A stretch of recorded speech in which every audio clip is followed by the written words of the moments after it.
ద్విచక్ర వాహనదారులు కంపెనీతో వచ్చిన సైలెన్సర్లను ఎలాంటి మార్పు చేసినా వాహనదారుడితో పాటు మార్పు చేసిన మోటార్ వెహికల్పై క్రిమినల్ చర్యలు తీసుకోబడునని జిల్లా ఎస్పీ గారు ఈ సందర్భంగా హెచ్చరించారు.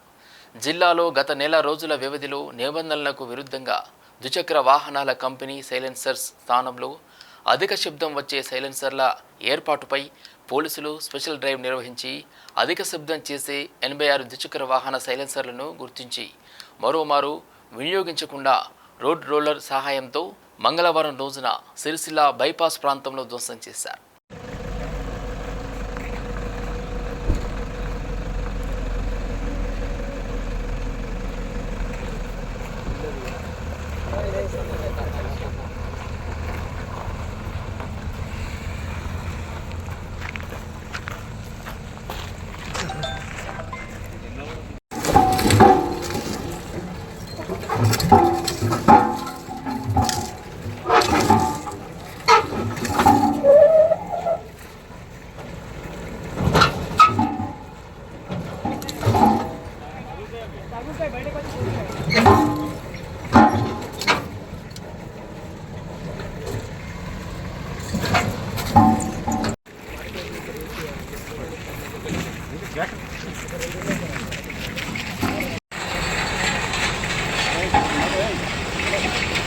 జిల్లాలో సిరిసిల్ల పట్టణం దాదాపు 80 సైలెన్సర్స్ మనం డిస్ట్రాయ్ చేసాము.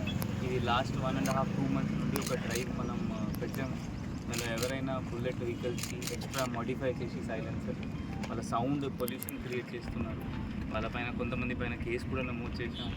కొంతమంది సంజాయించి చలాన్ కూడా చేసాము. కొంతమంది బైండ్ ఓవర్ కూడా చేసాము. ఎవరైనా మళ్ళీ చేస్తే మళ్ళీ ఎఫ్ఐఆర్ నమోదు చేస్తాము. ఇది కాకుండా మనం కొంతమంది ఇది పోలీస్ సైరన్ పెట్టుకున్నాం. దాదాపు జిల్లాలో లాస్ట్ 2 monthsలో మనం 10 వరకు పోలీస్ సైరన్ పట్టుకున్నాము. వాళ్ళపైన చిట్టింగ్ కేసు 420లో కూడా కేసు నమోదు చేసాము. సో ఎవరైనా అట్లా ఇల్లీగల్ యాక్టివిటీ చేస్తే పోలీస్ వాళ్ళకి వదలరు. సో మీరు కూడా అందరు ప్రజలు అట్లయినా ఏమైనా ఇన్ఫర్మేషన్ మీ దగ్గర వస్తే మీరు జస్ట్ ఎస్పీ కంప్లైంట్ చేయాలి, లేకపోతే ఎస్హెచ్ఓకి డైరెక్ట్లీ ఫార్వర్డ్ చేసేయండి. అంటే ఈ ఫలానా బండికి ఇది ఎక్స్ట్రా సైలెన్సర్ పెట్టుకొని వాళ్ళ డ్రైవ్ చేస్తున్నారు, లేకపోతే ఈ బండిలో వాళ్ళు పోలీస్ సైరన్ పెడుతున్నారు, ఏమైనా ఇల్లీగల్ యాక్టివిటీస్ మన పోలీస్ 100% దాంట్లో యాక్ట్ చేస్తారు.